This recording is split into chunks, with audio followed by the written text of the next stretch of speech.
고린도후서 1장 15절 22절까지 함께 보겠습니다. 시작.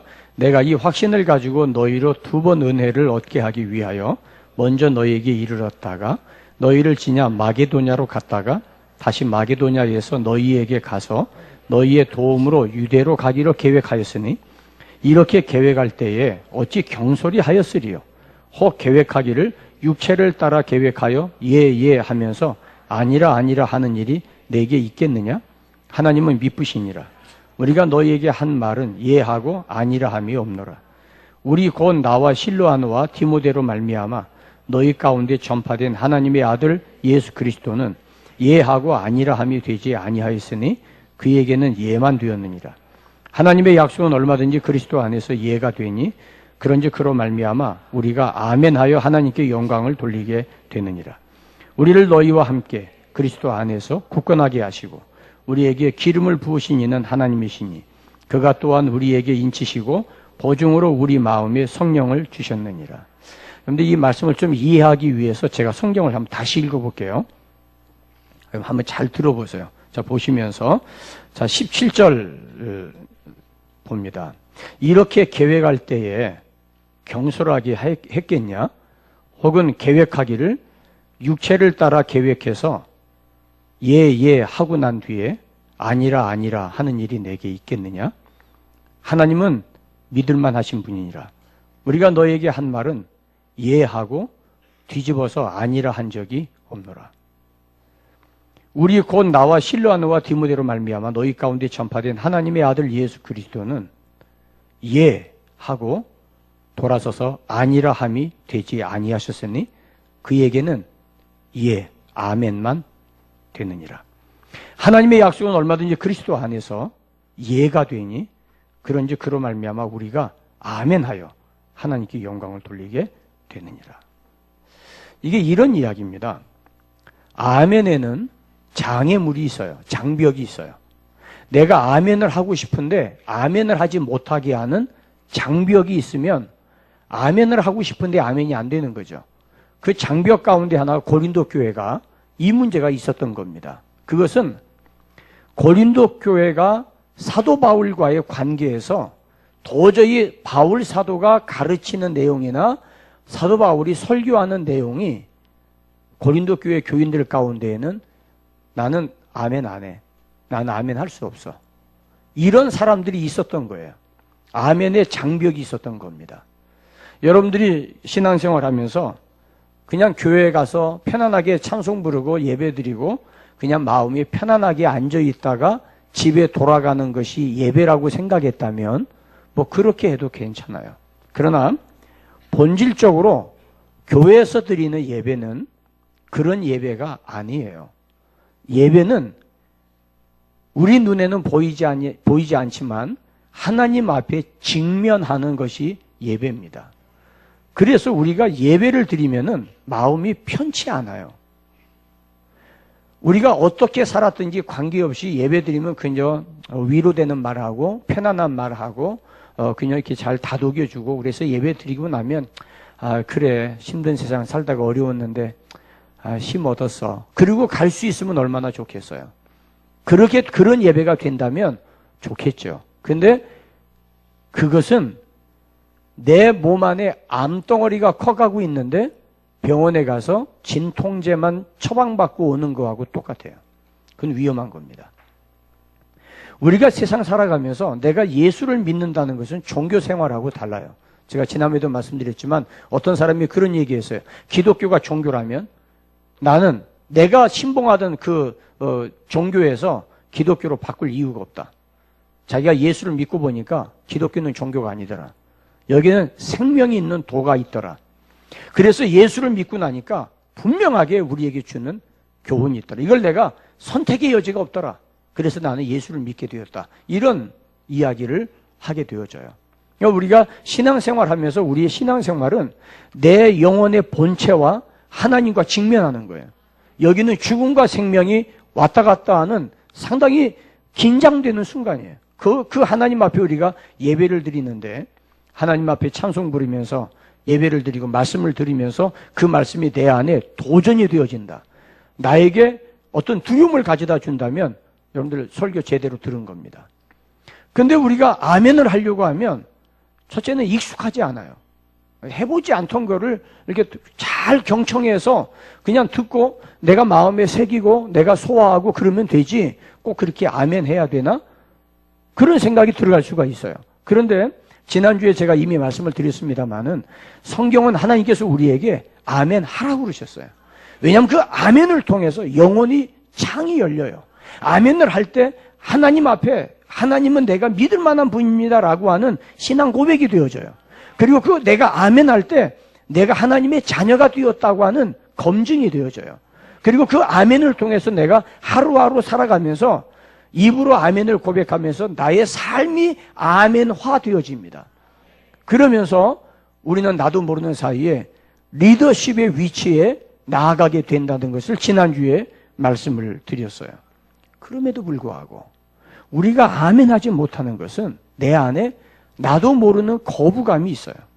거부감이 있어요. 내가 교회 가서 아멘하면 내가 설득당해나? 교회가 나에게 아멘하라고 강요하는 거 아닌가? 나 그러고 싶지 않은데 내가 들어봐서 내 마음에 맞으면 내가 속으로 그래 그건 맞아. 그런 것 같아. 그러면 되지. 꼭 그렇게 내가 표신하게 아멘을 할 이유가 있나? 이런 생각이 들 수 있어요. 또 우리가 그동안 살아왔던 우리의 삶이 그럴 수 있습니다. 특히 저 같은 경우는 저 같은 성격은 그런 거에 이렇게 익숙하게 큰 소리로 아멘하는 일을 아멘 뭐 그와 같은 교회에서 아멘하는 거야 뭐 목사니까 당연하지만은 다른 데 가서 어떻게 이야기하면서 뭐 그런 게 저는 그렇게 좀 어색해요. 교회에서 예배드리면서 다른 교회 가서도 예배드리거나 다른 목사님 설교 들으면서 아멘하는 건 그건 어색하지 않은데 다른 사람의 강연을 듣거나 이야기를 들으면서 저는 그 속으로 제가 새기는 쪽 편이지 그걸 이렇게 겉으로 드러내는 그런 쪽은 아니에요. 제 아내하고는 정반대입니다. 제 아내는 뭐 들으면은 그냥 바로 그냥 애니콜입니다. 즉시 반응이 나와요. 근데 저는 안 그렇거든요. 저는 많이 생각하는 편이에요. 그러다 보니까 이 고린도 교회가 이 아멘의 지금 장벽을 가지고 있어요. 그거를 사도 바울이 감지했어요. 그래서 거기에 대해 보낸 편지가 이 고린도 후서입니다. 어떤 건가?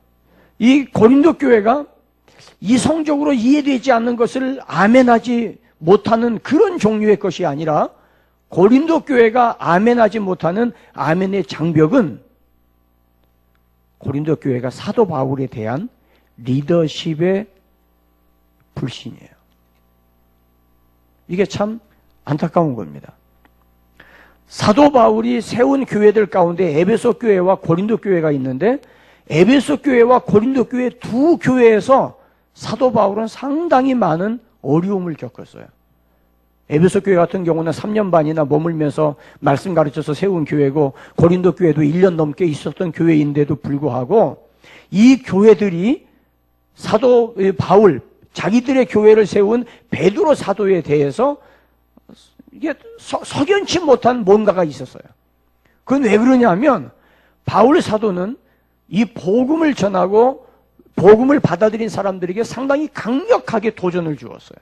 이 두 지역이 모두가 다 우상숭배에 관한한 로마 제국 안에서 탁월한 아주 뛰어난 그런 도시였어요. 그러다 보니까 우상숭배가 있는 도시마다 항상 형성되어 있는 게 음란한 풍조입니다. 이 음행, 이 성매매가 자연스럽게 형성이 되어 있어요. 그러니까 사도 바울이 이 교회들에 대해서 너희들 예수 믿고 구원받았으면 그런 짓 하지 말아야 된다. 하면 안 된다. 우상숭배 하지 마라. 그건 죄다. 음행하지 마라. 그것은 악한 거다. 그래서 강력하게 자꾸 도전을 주니까 이 삶에서 벗어나지 못한 사람이 불편한 거예요. 불편한 데다가 자꾸 바울 주변에서 바울은 율법으로 구원받는데 바울은 자꾸 믿음을 한다고 하니까 율법을 반대하는 거다. 이런 사람들의 이야기로 인해서 바울의 위치가 흔들리게 되는 거죠. 고린도 교회도 마찬가지예요. 그래서 그 고린도 교회가 사도 바울의 리더십에 대해서 별로 신뢰하지 않았어요. 그렇게 된 아주 결정적인 계기가 오늘 본문에도 나와 있습니다. 사도 바울이 전도 여행을 하다가 마게도냐에서 머물고 있을 때 바울이 이제 유대 예루살렘으로 가기 전에 고린도에 들려서 너희들과 함께 있다가 내가 예루살렘으로 갈게. 그리고 전에 찾아가서 이야기도 했고 편지도 했어요. 그래서 고린도 교회가 사도 바울이 올 줄 알았어요. 또 바울이 지금 마게도냐를 거쳐서 아가야 지방을 거쳐가지고 고린도를 거쳐서 예루살렘으로 가는 목적은 지금 예루살렘 교회가 핍박 때문에 사람들이 많이 떠났어요. 떠나서 교인들이 많지 않아요. 그러다 보니까 이 교회가 재정적인 어려움이 있어요. 그래서 이 예루살렘 교회를 돕기 위해서 이 마게도냐 교회와 그 다음에 아가야 지역에 있는 교회와 고린도 교회로부터 구제 헌금을 가지고 예루살렘 교회를 방문하려고 하는 계획을 가지고 있었던 거예요. 그래서 이 고린도 교회가 사도 바울이 오기 전에 이미 성도들이 작정해서 헌금을 지금 모아놓고 있어요. 이게 바울이 오면 이걸 들려서 지금 보내려고 하는데 사도 바울이 편지를 오기를 야, 너 거기 안 갈 거야. 고린도 교회 안 가고 나 에베소로 바로 갈 거야. 그러니까 고린도 교회가 무슨 소리 하는 거냐. 목사님이 한 번 한다면 하는 거지. 한다고 했다 안 한다고 했다가 일관성이 없이 왜 그러냐. 이러면 우리가 당신을 어떻게 신뢰하겠냐. 이 얘기입니다. 그게 지금 고린도 교회에 좀 팽배해 있었어요. 그러니까 사도 바울이 이제 어떤 이야기를 해도 지금 바울의 말이 먹혀 들어가지 않는 상황으로 점점 악화되어 가고 있었어요. 바울을 신뢰하지 않는 거예요. 변덕쟁이라고 이야기하고 바울이 약속을 지키지 않는 사람이라고 이야기를 하고 온다고 예스 해놓고 금방 아니요 노 하고 아멘 해놓고 그거 뒤집어 엎고 그러면 우리가 당신을 믿겠냐. 거기다가 이 사도 바울이 교인들을 직접 이 고린도 교회 교인들을 만나면 바울이 너무 마음이 편한 거예요. 너무 사랑스럽고 그러니까 만나면 좋아서 만났을 때에는 그냥 하나님 앞에 예배드리고 그저 말씀 가르치고 그러다가 고린도 교회를 떠나면 안 볼 때는 생각나요. 그래가지고 편지를 쓸 때 편지가 좀 아주 칼칼하게 좀 매콤하게 편지를 써서 듣는 사람들의 마음을 참 많이 부담되는 편지를 썼어요. 그래서 이 고린도 후서 10장 10절에 말하기를 직접 만나면 말도 제대로 못하면서 떠나가면 편지를 그렇게 독하게 쓰냐. 도대체 당신을 이해할 수가 없다. 이런 이야기를 지금 고린도 교회가 하는 거예요. 그런가 하면 11장 16절에서는 바울을 보고 그 당신 지혜롭지 못한 거다. 이렇게 고지식하게 고지고대로 그렇게 가냐. 좀 여유 있게 수용해 가면서 좀 가면 좋지 않겠냐. 그렇게 그냥 아니면 아니고 기면 기고 그냥 두부 자르듯이 딱 잘라서 이야기하면 상처받는 사람들이 있지 않겠냐. 좀 지혜롭게 해라. 이런 얘기예요. 바울을 지혜롭지 못하다 이런 지적을 고린도 교회가 지금 하고 있는 거예요. 그런가 하면 12장 1절로 13절에서는 사도 바울 어디서 사도로 인정받았냐? 당신 목사 안수 받은 증명이 있어? 당신 신학교 어디 나왔어? 그 얘기예요. 당신 스스로 사도라고 하는데 당신 사도로 누가 추천했냐? 추천받은 거 없지 않냐? 그래서 이제는 사도 바울의 근본적인 사도직까지도 지금 회의를 갖고 불신하는 거예요. 그 상태까지 갔어요. 거기다가 12장 14절로 17절에 보면 바울이 그런 이야기합니다. 너희가 나를 교활하다고 그러는데 지금 사도 바울이 고린도 교회를 들리지 않고 에베소로 바로 가니까 고린도 교회가 모아놓은 헌금을 지금 전달 못하게 됐잖아요. 그러니까 고린도 교회가 오해하는 것은 마치 자기는 돈하고 관계없는 사람인 것처럼 그러면서 당신 우리에게 요구한 게 은근히 돈 요구했잖아. 이런 얘기하는 거예요. 그러니까 사도 바울이 참 입장이 난처하게 되어졌어요. 이런 상황에서 사도 바울의 리더십이 흔들리니까 바울이 어떤 말을 해도 고린도 교회가 아멘을 하지 않아요. 받아들이지 않는 거예요. 지금 여러분들이 아멘하지 않는 거하고 좀 비슷한 상황입니다. 그러니까 지금 사도 바울이 고린도 교회를 향해서 왜 너희들 나를 그렇게 못 믿냐? 그래서 지금 이 편지를 쓰는 겁니다. 사도 바울의 신뢰가 무너지고 바울이 어떤 말을 해도 이제는 거리감을 두게 되어졌어요. 그러면서 바울이 말하기를 너희 이 아멘의 장벽이 생긴 본질은 오해에서부터 온 것이다. 그 얘기하는 거예요. 오해에서부터 왔다.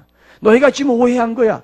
내가 경솔하게 결정했다고 이야기하는데 아니야. 그 경솔하게 결정한 게 아니야. 나는 정말 가고 싶었어.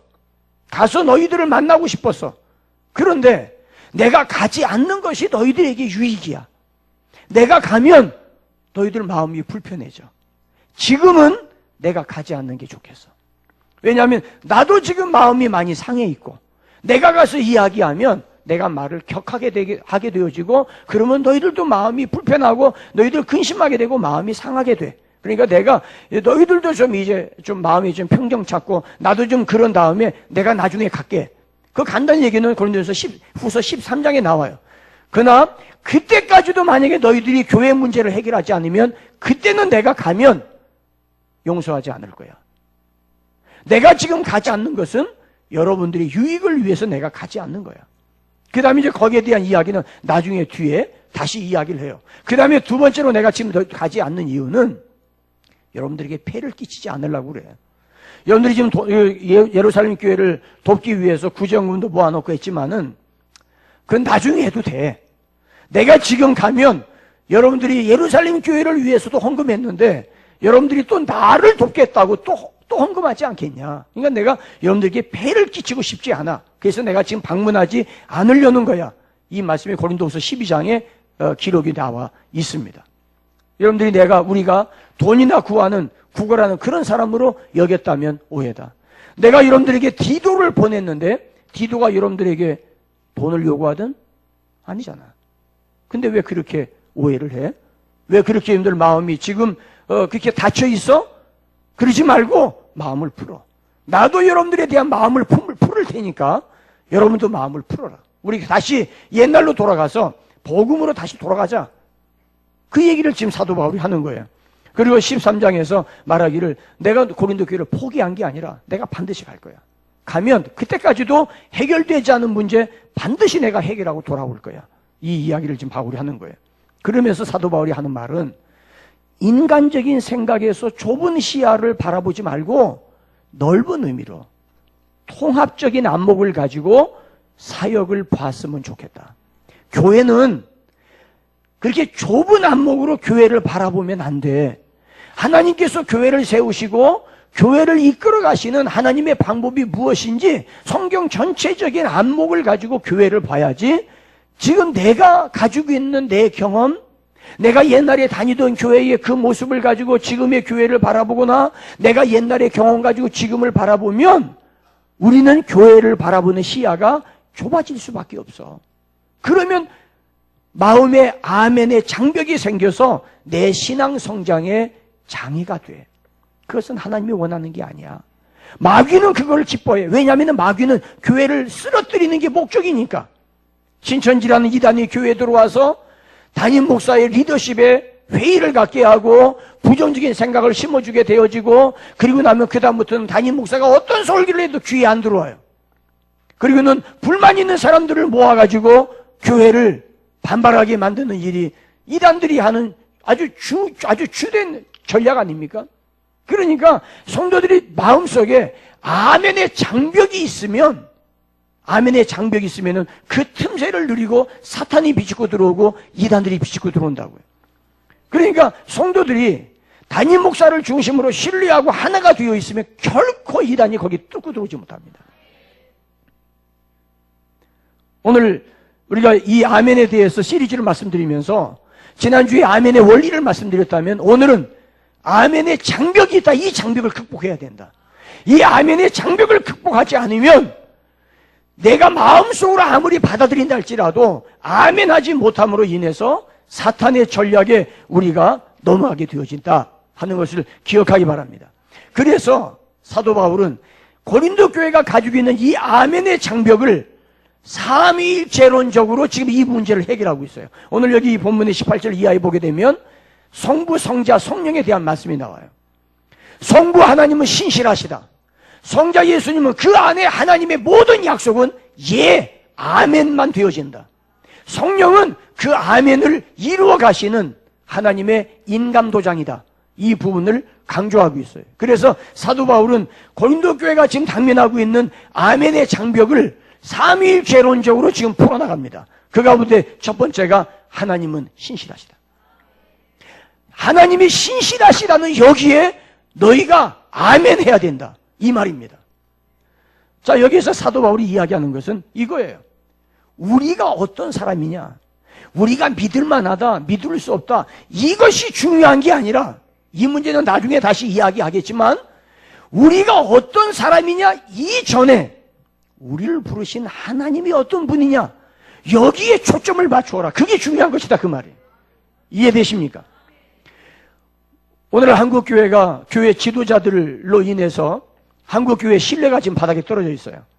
그것 때문에 모든 교회의 리더십이 불신을 받게 된다는 것은 그거는 옳지 않다고 생각해요. 아멘입니까? 설령 그런 부분이 있다 할지라도 그것조차도 침소 봉제된 사건이 과거에 너무 많이 있었어요. 여러분들 혹시 옛날 기억하세요? 박주전 목사님 외환 밀반출 사건. 그거는요 완벽한 조작이에요. 완벽한 조작. 저는 그 박조준 목사님이 직접 자기 말씀을 하는데 자기가 저 미국 출장 가기 위해서 007 가방 가지고 나갔는데 어느새 007 가방을 바꿔치기 했는지 자기도 모르게 했대요. 아니 거기에 달러가 왜 나오냐는 거예요. 자기는 달러를 그렇게 많이 가져갈 이유도 없고 가져갈 필요도 없고 자기도 할 말이 없더래요. 자기 가방 딱 여는데 달러가 가득 007 가방에서 나오는데 이거야말로 귀신이 고칼로리라는 거예요. 변명해도 소용없고요. 그래서 들어서 조사받고. 그러니까 좀 죄송한 말이에요. 미국도 마찬가지인데요. 미국도 그 얘기 하더라고요. 미국도 대형화된 교회는 정부에서 암암리에 여차하면 조사 들어간답니다. 근데 우리나라도 마찬가지예요. 저는 그럴 일이 없는 게 우리는 그렇게 큰 교회도 아니고 뭐 저를 조사해봐야 뭐 나올 것도 없고 뭐 나를 뭐 이용할 것도 없으니까 그냥 그래서 참 좋은 것 같아 이게. 그죠? 여기 간첩 없잖아요. 간첩이 들어와서 이거 우리 교회 뭐 조사할 게 뭐 있어?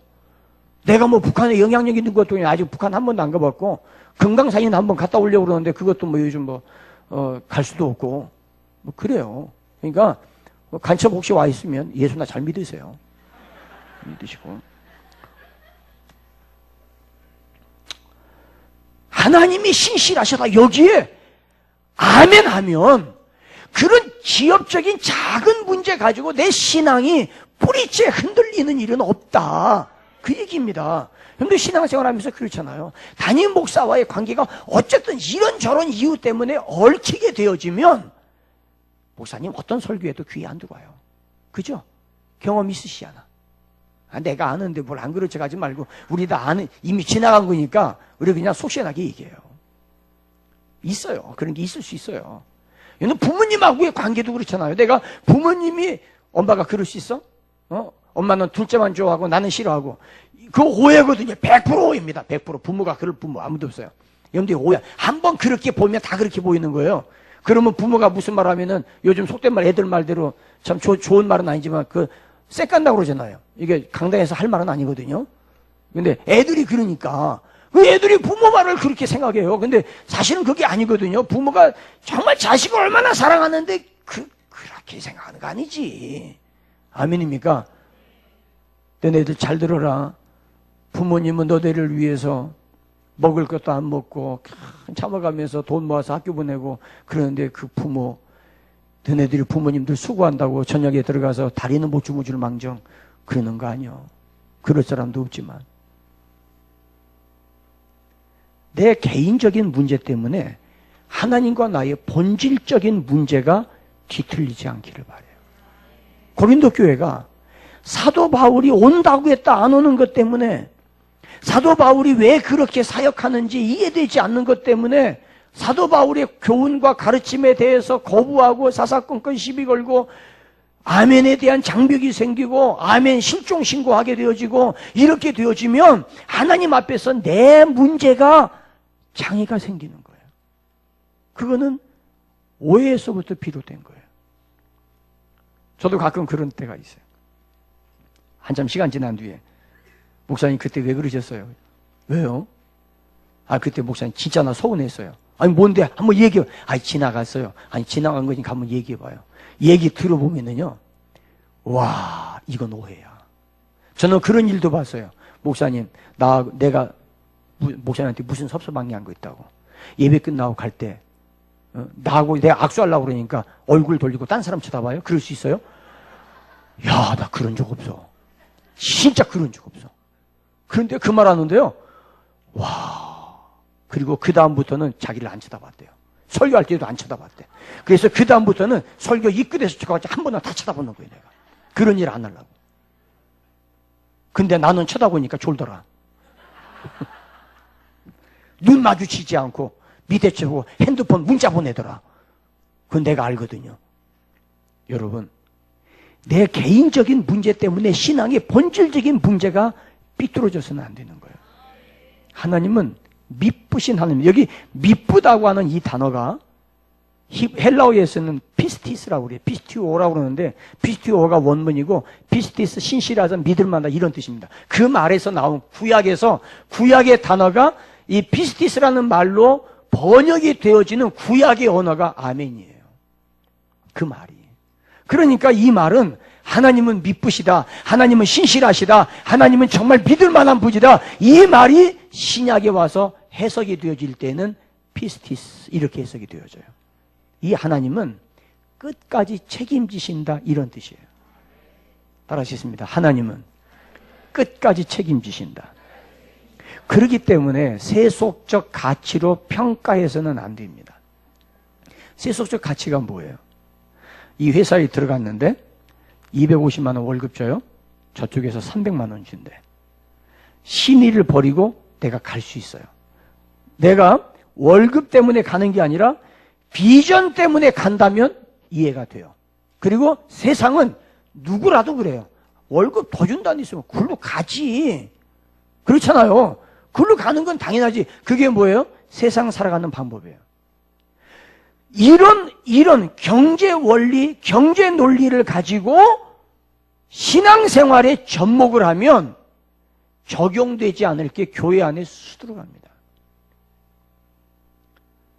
그러니까 세상 살아가는 상식과 세상 살아가는 논리를 교회 안에서 적용을 하면 이해되지 않는 게 너무 많아요. 너무 많아요. 여러분, 교회가 세상과 같은 사회적 구조를 가지고 교회가 움직여지는 데가 아니에요. 본질적으로 아니에요. 그렇게 될 수가 없어요.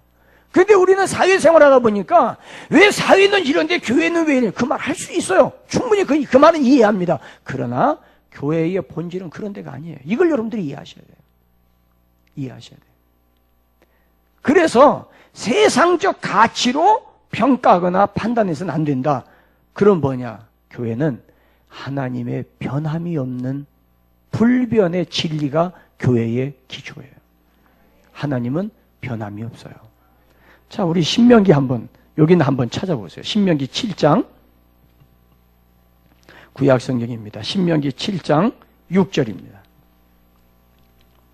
이거는 찾아보면 참 좋아요. 신명기 7장 6절.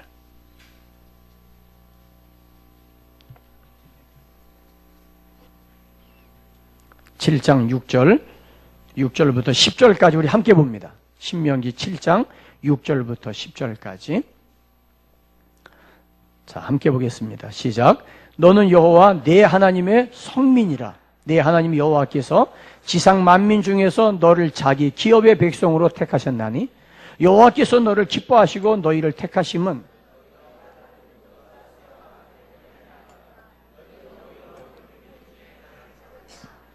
여호와께서 다만 너희를 사랑하심으로 말미암아 또는 너희 조상들에게 하신 맹세를 지키려 하심으로 말미암아 자기의 권능의 손으로 너희를 인도하여 내시되 너희를 그 종되었던 집에서 애굽 왕 바로의 손에서 속량하셨나니 그런즉 너는 알라. 오직 내 하나님 여호와는 하나님이시요 신실하신 하나님이시라. 그를 사랑하고 그의 계명을 지키는 자에게는 천대까지 그 언약을 이행하시며 인애를 베푸시되 그를 미워하는 자에게는 당장에 보응하여 멸하시나니 여호와는 자기를 미워하는 자에게 지체하지 아니하시고 당장에 그에게 보응하시느니라. 자, 여기 보세요. 이 말씀이 이런 뜻이에요. 너는 하나님의 성민이야. 지금 이스라엘 백성 보고 하는 말입니다. 이스라엘 백성. 이 이스라엘 백성들을 하나님께서 처음에 그 백성들을 택해서 너는 내 백성이야 라고 말씀하실 때 여기 보면 기업의 백성으로 삼으셨다 했어요. 기업의 백성. 이게 무슨 말이냐면 이런 뜻이에요. 여러분, 기업이 뭐죠? 기업. 사업이에요, 사업. 그죠? 그러니까 다시 말하면 하나님이 이스라엘 백성들을 데리고 사업을 좀 하겠다 그 말입니다. 이스라엘 백성들을 중심으로 회사를 하나 차리겠다 그 말이에요. 쉽게 말하면. 그런데 그러면 그 이스라엘 백성들 알짜배기만 뽑았겠네? 아니에요. 그 뽑을 때 그때 당시 이스라엘은 모든 전 세계 모든 민족 중에 가장 미미하고 가장 어리석고 가장 초라하고 가장 보잘것없는 그런 사람들이었어요. 자, 여러분 사업할 때 좋은 사람 엘리트들을 이렇게 스카우트 해가지고 그들을 중심으로 자본 많은 사람 중심으로 사업을 하면 성공해야 하네요. 성공하죠. 그런데 시리도 못난 사람, 가진 것도 없는 사람, 배운 것도 없는 사람, 인격도 못난 사람, 이런 사람들을 뽑아서 사업하면 어떻게 되죠? 그건 그야말로 좌충우돌하다 망해요. 그런데 하나님께서 내가 이런 사람들을 뽑아서 내가 사업을 하겠다. 왜요? 그런 사람 뽑아서 사업해서 이 사업이 성공해야 하나님의 능력이 나타나는 거예요. 그죠? 아, 하나님 진짜 사업 잘하셨네. 진짜 하나님이 멋지게 하셨네. 여러분 지금 그 결과가 지금 나타나 있잖아요. 이스라엘을 하나님께서 선택할 때 75살 된 노인 아브람 75세에 애도 낳지 못하는 노인네를 불렀어요. 불러서 내가 너로 큰 민족 만들겠다. 내가 너를 씨앗으로 삼고 내가 사업을 시작하겠다. 그 말입니다. 이해되십니까? 근데 그에게서 겨우 낳은 아들이 이삭이에요. 근데 그 이삭 한 세대 만에 이삭 하나 낳았어요. 그리고 이삭은 아들 둘 낳았어요. 둘 낳았는데 그 가운데 하나는 반타작해서 하나님께서 제껴놓고 둘째 아들 야곱을 데리고 일하겠대요. 그러고 나서 그 다음에는 12아들 낳았어요. 그 12아들이 한 부인 밑에서 낳은 12아들이 아니라 야곱이 여자가 넷이에요. 여자 넷 가운데서 12아들 낳았어요. 흉측합니다. 그 집안이 편할 날이 없죠. 난리 났죠. 아버지가 사는 아들까지 팔아먹는 집안이니까 그 집안이 오죽하겠습니까? 이런 좌충우돌하는 이런 사람들을 데리고 하나님이 지금 사업을 시작하는 거예요. 근데 그들이 애굽의 노예로 팔려가지고 노예에서 이들이 살았어요. 결국은 노예들을 끌어다가 지금 하나님이 사업을 합니다. 어떻게 성공하겠어요? 광야에서 40년 동안 살면서 입만 열었다면 원망하고 불평하고 입만 열었다면 죽여라 살려라 그런 사람들 되고 어떻게 일합니까? 예를 들어 말하면 설교만 끝나고 나면 교인들이 목사님한테 문자 보내가지고 오늘 목사님 그 설교라고 했습니까? 이 설교는 내가 볼 때 그런 뜻이 아닙니다. 메일 보내가지고 목사님 그 설교 나더라 한 겁니까? 기분 나쁘냐? 만약에 그런다고 해보세요. 내가 설교하겠어요? 못 해먹어. 제 친구 하나는요, 옛날에 미국에서, 지금 미국에서 목회하고 있는데, 시카고에서 목회할 때, 설교만 끝나고 내려오면, 그 교회 교인 하나가 목사님한테 그런대요. 목사님, 언제 떠나세요? 저녁에 오면 밤 11시, 12시 되면은요, 메일이 와 있대요. 오늘 설교를 조목조목 반박하는 거예요. 조목조목. 그리고 이거는 히브리에서 이런 뜻이고 헬라가 돌아버린대요. 설교만 하려고 그러면 그 사람이 눈에 딱 띄는데요. 설교를 할 수가 없대요. 그래서 이분이 LA로 오셨어요. LA에서 목회하시다가 나중에 그분을 만났대요. 만났는데 그분이 그러더래요. 목사님, 제가 진짜 목사님한테 못된 일 하고 용서해달라고 그러더래요. 이미 떠나고 난 뒤에 그 말하면 뭐예요? 그때 할 때 잘하지. 지금도 서울의 어느 모 교회 목사님 설교 끝나고 내리면 강대상 밑에서 목사님 배에다 손가락으로 푹 찔리면서 언제 떠날게요? 10년 넘게 지금도 10년 넘게 그런데도 그 목사님 안 떠나시고 지금도 교회에서 여전히 목회하세요. 목사님도 대단하고 변함이 없는 그 장로님도 훌륭하세요. 생각해 보세요. 어떻게 살겠어요?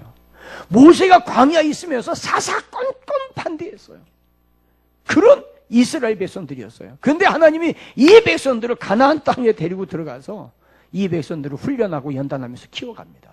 여러분, 이 이스라엘 전 세계 경제권의 70%를 유대인이 장악하고 있어요.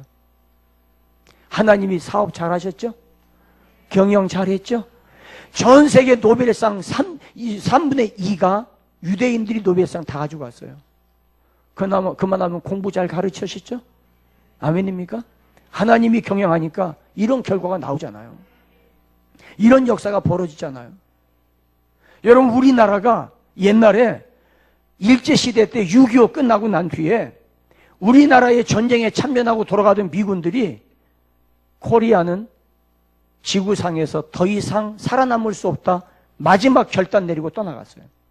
왜? 너무 불타고 너무 모든 건물이 다 망가지기 때문에 이 대한민국 코리아는 다시는 역사 위에서 이름을 드러낼 수 없다고, 그리고 절망적으로 선언하고 떠나갔어요. 근데 지금 이 한국이 어떻게 됐습니까? 6.25 끝나고 난 뒤에 어떻게 됐어요? OECD 국가로 들어갔죠. 아직 부정한 것이 많이 있지만 여러분, 우리나라 그런 나라 아니에요. 여러분, 어떻게 이렇게 됐어요? 지금 한국사를 가르치는 학교에서 지금 이 기독교가 공헌한 부분을 전부 다 빼놔서 지금 한국 이 기독교 사학자 회의에서 이 부분을 지금 자꾸 계속해서 문제 제기하고 있어요. 우리나라에 이렇게 된 거요, 부인할 수 없는 것은 아는 사람들은 알아요. 기독교의 영향력이 절대적입니다. 기독교가 한국에 들어왔을 때 잠자던 정신을 깨우쳤어요. 긍정적인 힘을 심어줬어요. 도전정신 심어줬어요. 여러분, 만약에 기독교가 아니었으면요, 죄송합니다만 아직도 암울한 역사 속에 짓밟히고 있을지 몰라요. 하나님께서 여기 이 산송동에 교회를 세우시고 우리 교회를 여기서 하나님께서 이끌어 가신 것, 저는 다른 거 이유 없다고 생각해요. 하나님께서 교회를 통해서 지역을 경영하시고 여기에 있는 우리 자녀들을 글로벌 리더로 세우기 위한 하나님의 섬세한 계획이 저는 지금도 진행되고 있고 앞으로도 진행될 것이라고 믿어요. 하나님이 경영하시겠다고 말씀하셨어요. 하나님의 기업의 백성을 삼겠다고 말씀하셨어요. 그 하나님의 역사가 나타나고 있는 거예요. 여러분, 저희 가정, 제가 자주 말씀드린단 저희 가정은 하나님이 경영하지 않았으면 저희 가정 명함 하나 찍고 다닐 수 없는 그런 가정이에요. 근데 저희 가정은 하나님께서 저희 두 부부와 함께 저희 부모님의 기도, 또 처갓집 부모님들의 그 기도 하나님께서 그대로 우리에게 이루어 주셨어요. 그리고 자녀들을 하나님께서 이끌어 가셨어요. 신실하신 하나님이세요.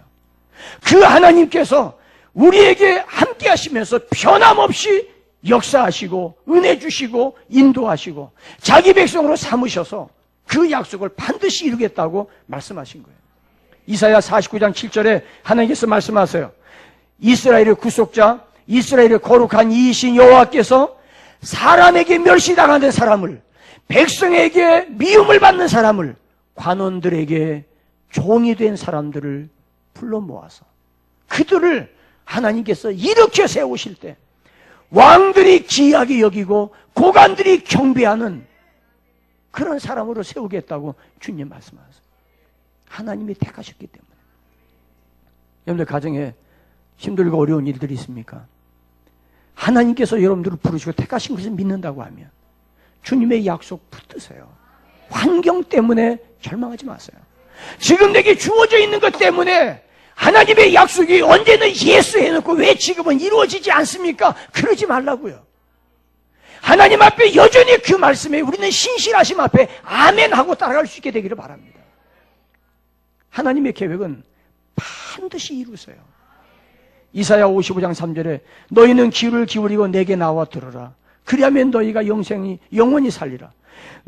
내가 너희를 위하여 영원한 언약을 맺으리니 곧 다윗에게 허락한 확실한 은혜니라. 전도서 3장 1절로 8절에는 하나님의 범사의 모든 목적이 때가 있고 기한이 있다. 시편 28편 15절 내가 너와 함께 있어 내가 어디로 가든지 너를 지키며 너를 이끌어 이 땅으로 돌아오게 할지라. 내가 내게 허락한 것을 다 이루기까지 너를 떠나지 아니하리라. 사랑하는 여러분, 하나님 눈에 안 보인다고 하나님 없다? 죄송합니다. 성경은 그런 사람들을 향해서 어리석은 사람이라고 이야기해요. 어리석은 사람이라고 이야기해요. 하나님께서 약속하신 것 반드시 이루세요. 여러분 한번 곰곰이 생각해 보세요. 내가 지금 말고 옛날 전에 하나님이 나에게 약속을 주시고 나에게 말씀하셨던 때가 언제인가? 지금 교회가 기도의 맛을 지금 교인들이 입맛을 느끼기 시작했어요. 얼마나 감사한지 몰라요. 그냥 의무적으로 하던 기도가 이제는 정말 기도가 진짜 이 맛이구나. 기도가 정말 꿀맛이구나. 이걸 지금 이제 교회들이 한 사람 두 사람 이제 기도의 맛을 느끼기 시작해서 정말 이제는 기도의 자리에 이끌려서 나오는 분들이 이제 늘어나기 시작하는데 참 너무 감사합니다. 저는 여러분들이 다 그렇게 되기를 바라요. 기도가 정말 맛있다. 기도가 이런 맛이구나. 이것을 느끼기 시작할 때 그 기도의 맛을 느끼면서 기도의 자리에 찾기 시작하면 하나님은 내 기도의 골방에서 주님은 반드시 나에게 말씀하세요. 반드시 말씀하세요. 말씀하시는 그 약속, 들어본 적도 없고 생각해 본 적도 없는 그 약속을 내가 받을 때 내가 당황해요. 진짜인가? 이게 정말 하나님의 약속 맞나? 그런데 기도하면 할수록 분명해지고 기도하면 할수록 구체화되어지고 기도하면 할수록 확신이 와요. 언제 그렇게 된다고요? 기도의 입맛을 느낄 때, 하나님을 신실하다고 믿어질 때. 그런데 이 약속이 때로는 설교를 통해서 내게 올 때도 있어요. 아멘입니까? 그런데 내가 하나님의 신실하심이 약해지고 그 약속을 내가 믿고 있다가 그 약속이 금방 되는 줄 알고 지금 당장 되는 줄 알고 감나무 밑에 가서 누워서 홍시감 떨어지기를 기다리듯이 아무 일도 하지 아니하고 기도도 더 이상 하지 아니하고 기도해도 형식적으로 하고 그리고 기다리고 있다면 그 하나님의 약속은 딜레이 됩니다. 늦어집니다. 여러분 성경의 원리를 잘 보셔야 돼요. 하나님의 약속이 바뀐 게 아니에요. 가끔 이 성도들 이렇게 이제 신방 가서 이야기하다 보면 저희 할머니가 정말 기도하는 분이었어요. 근데 어머니 아버지는 예수를 안 믿으셨어요. 무슨 이유인지 교회 안 다니시고 저도 이제서 겨우 예수 믿기 시작해 너무 늦었어요. 40, 50대 가지고 할머니 생각을 하는 거예요. 그때 할머니가 얼마나 기도 많이 하시는지 정말 우리 할머니가 옛날에 교회 시골 교회 종도 치시고 할머니가 새벽마다 기도하고 밤새워 기도하고 그러셨다고 어렸을 때 할머니가 기억난다고 그런 분들 계세요. 지금 이제 내가 그 할머니가 기도하던 그 기도의 자리 내가 이어가야 됩니다. 그런 얘기 하세요. 하나님의 약속이 내 대에서 이루어지는 약속도 있고 이 약속이 다음 세대로 계승되어지는 약속이 있어요. 근데 이 약속을 받을 준비가 안 돼 있는 거예요. 그러면 하나님은 이 약속을 그대로 둬요. 뒀다가 누구에게 주세요? 그 다음 세대 넘겨주는 거예요. 하나님은 약속이 나 개인을 향한 약속이 아니에요. 잘 들으세요. 하나님의 약속은 나 개인을 향한 약속이 아니라 우리 가문을 향한 약속이고 우리 집안을 향한 약속이에요. 나에게 준 약속은 너와 내 자손에게 주는 약속이라고요. 하나님께서 아브라함에게 주신 약속은 너와 내 자손에게. 지금 아들이 없어요. 아들이 없는데 너와 내 자손에게. 아멘입니까? 그것이 하나님의 약속이에요. 그런데 내가 그 약속을 이어받을 수 있는 준비가 안 돼 있어요. 옛날에 내가 하나님 앞에 그렇게 기도할 때 정말 신실하게 주님 바라볼 때 주셨던 약속인데 지금 내가 그렇게 기도 생활을 못하고 있어요. 지금 내가 하나님 앞에 그런 신실함이 없어요. 그러면 하나님께서 그 약속을 보류시켜놔요. 왜? 내가 준비될 때까지. 내가 준비 안 되면 내 자녀들 세대예요. 내 자녀들이 준비 안 되면 손자들 세대예요. 하나님의 약속은 취소되는 법이 없어요. 하나님이 나를 사랑하신다면 정말 내게 주신 약속이라면 준비가 안 된 나를 준비시켜서라도 이루게 하세요. 나를 훈련시켜서라도 그 자리에 돌아오게 하세요. 나를 깨닫게 해서라도 돌아오게 하세요. 여러분 죄송합니다만은 목사로서 해서는 안 되는 기도인데 정말 말씀대로 살지 않고 자꾸 곁길로 가면 가끔 제가 그런 기도해요. 하나님 따끔하게 한번 종아리를 때려서라도 돌아오게 해주세요. 여러분 죄송합니다. 이 기도 제가 작심하고 시작하면 그 일 일어납니다. 저는 제가 지금까지 목회하면서 여러 번 경험했어요. 하나님이 나에게 주신 약속, 하나님이 내게 주신 그 언약, 오 신실하신 주, 오 신실하신 주, 언제나 나와 함께하던 그 신실하신 주. 나의 주 하나님은 신실하신 주님. 변함이 없으세요. 그 약속 반드시 이루세요. 사랑하는 여러분, 다시 하나님의 약속 앞으로 돌아오세요. 하나님의 그 언약 앞으로 돌아오세요. 내가 힘들어도 그 약속은 내 기도의 분량을 통해서 이루어져요. 가나 혼인 잔치에 포도주가 떨어졌다고 불안해하고 근심하고 염려하지만 예수님은 돌 항아리에 물을 채우라고 말씀하셨어요. 순종하고 채웠을 때 퍼다주라고 그랬어요. 채워지지 않으면 퍼다주라고 말씀하지 않았어요. 채워질 때까지. 하나님의 언약을 이루기 위하여 내 눈물의 기도가 채워질 때까지 하나님은 기다리세요. 채워져야 물이 변하여 포도주 되어지고 염려와 근심했던 혼인잔치가 다시 축제의 자리로 바뀌어야 되어지는 거예요. 사랑하는 여러분, 하나님의 약속, 신실하신 하나님 앞에 아멘 하세요. 그 다음에 성자 예수 그리스도 안에 아멘이 있어요. 예수님은 하나님의 약속을 이루는 결정체입니다. 창세기 3장부터 시작해서 하나님께서 죄인을 구원하기 위해서 하나님은 약속해 주셨어요. 계속해서 구약부터 신약까지 계속해서 약속하시다 그 약속을 예수 그리스도가 이 땅에 태어나시고 예수님이 십자가의 죽으심으로 말미암아 창세기 3장에서부터 예언했던 약속들이 비로소 결정적으로 이루어진 게 예수 그리스도의 십자가예요. 예수님은 하나님의 약속 앞에 한 번도 너라고 말씀하지 않으셨어요.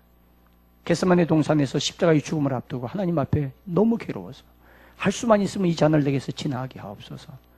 그러나 그것까지도 내 뜻대로 마시고 아버지 뜻대로 하옵소서. 이 말이 무슨 말입니까? 내가 지금 너무 괴롭고 힘들지만, 내가 어렵지만 하나님의 계획 앞에 아멘 하겠습니다. 아멘 하면 내가 따라가겠습니다. 아멘하며 따라가면 어떤 불이익을 당하는지, 아멘하고 따라가면 내가 어떤 고통을 당하는지, 아멘하고 따라가면 내가 어떤 곤욕을 치르는지 뻔히 알아요. 알면서도 아멘하며 순종하겠습니다. 그게 예수님이 가신 길이에요. 사랑하는 여러분, 기도의 자리에서 말씀을 통해서 나에게 주시는 성령의 음성, 하나님의 약속, 그걸 내가 아멘하고 순종하려면 고통이 올 수 있어요. 불이익을 당할 수 있어요. 손해볼 수 있어요. 그렇다고 내가 아멘 했다가 하나님 나 이건 못하겠네요. 하나님 안에서 그럴 수는 없다. 예수 그리스도 안에서 하나님의 약속은 얼마든지 예가 되느니라. 예수 그리스도 안에서 하나님의 약속은 얼마든지 아멘이 되느니라. 아멘입니까? 그래서 아브라함이 이삭을 제물로 바쳤을 때 창세기 22장 18절에서 또 내 씨로 말미암아 천하 만민이 복을 받으리니 이는 내가 나의 말을 준행하였음이라. 내가 나의 말에 아멘하였음이니라. 사랑하는 여러분, 하나님의 약속이에요. 예수 그리스도 안에서 얼마든지 아멘이 되느니라. 예수 그리스도를 바라보라. 그리스도를 바라보라. 그 안에 있으면 아멘 할 수 있고 그 안에 있으면 순종할 수 있어. 그 다음에 우리가 아멘 할 때 하나님의 영광이 드러나요. 왜요? 내가 할 수 있는 게 아니었거든요. 아무리 생각해도 그건 내가 어려운 거예요. 그런데 예수님은 하나님 앞에 언제든지 아멘 했거든요. 그러니까 내가 예수님을 바라보고 내가 예수님 안에 있으니까 예수님 따라서 나도 흉내내서 예수님이 한 것처럼 나도 아멘 했더니 하나님께서 그래?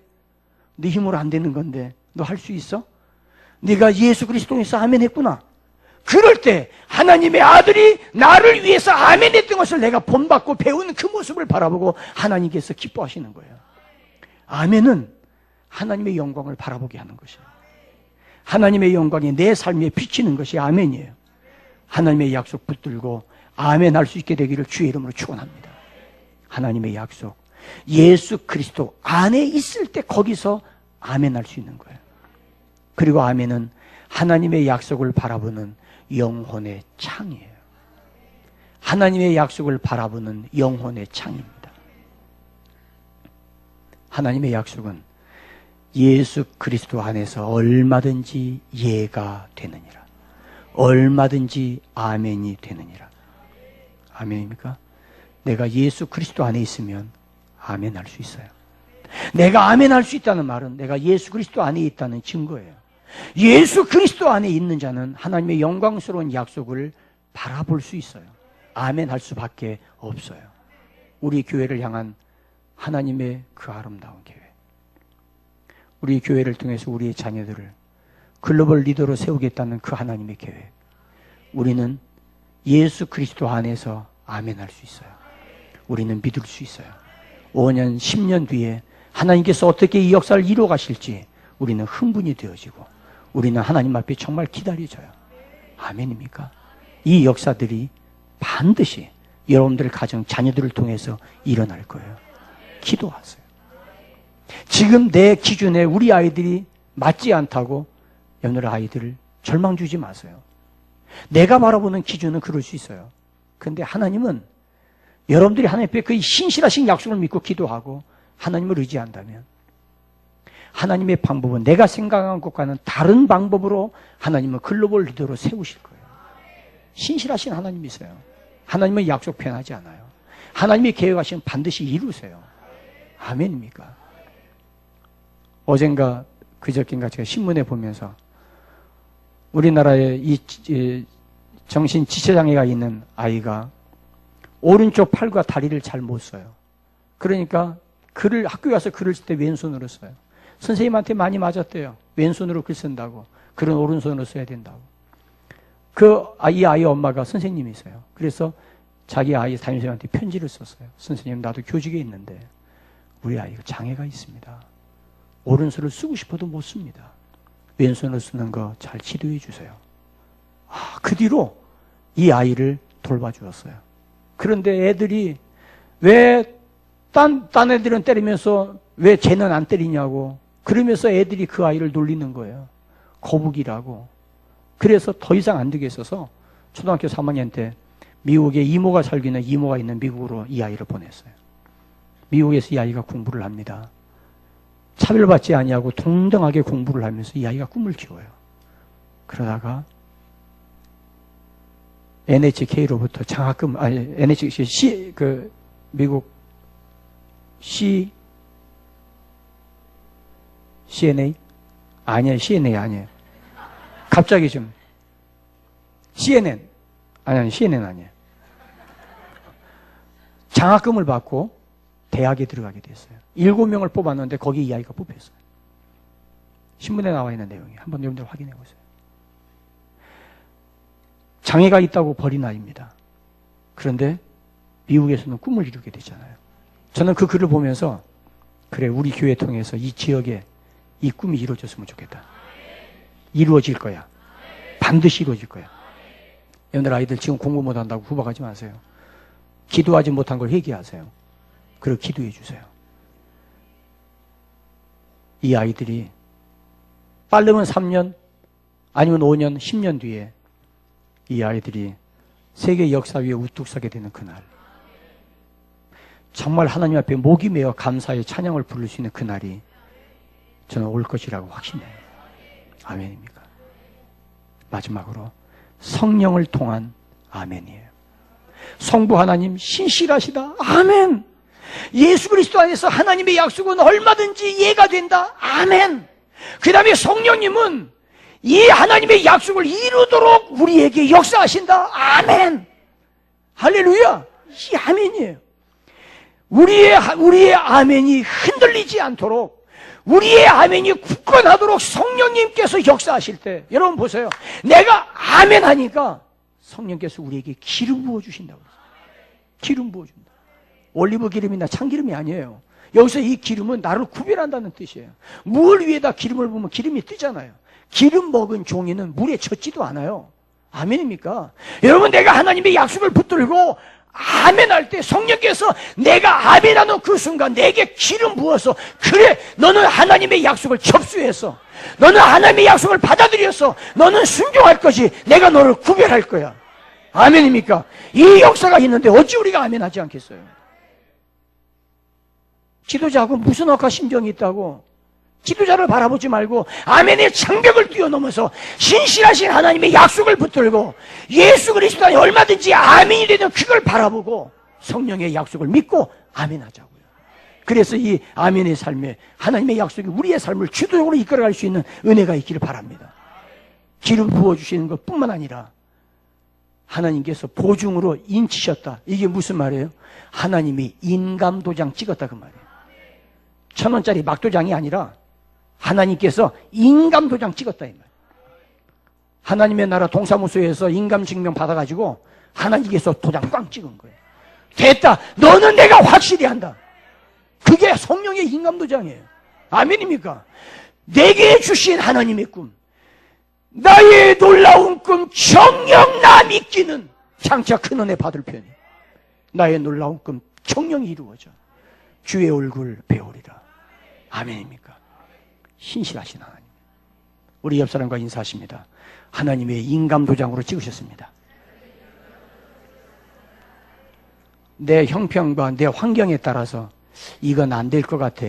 여기서 아멘 했다가 식당 내려가서 국수 먹으면서 아까 내가 왜 아멘 했지? 야, 이건 아무리 생각해도 그냥 나는 안 된다. 야, 너는 될지 모르겠다. 그래서 여기서 아멘하고 지하 가서 노멘하고 여기서 예 해놓고 저기 가서 목사님 앞에서는 예 하겠습니다. 뒤돌아서는 내가 왜 해? 곤란한 거 아니에요? 신용 없죠.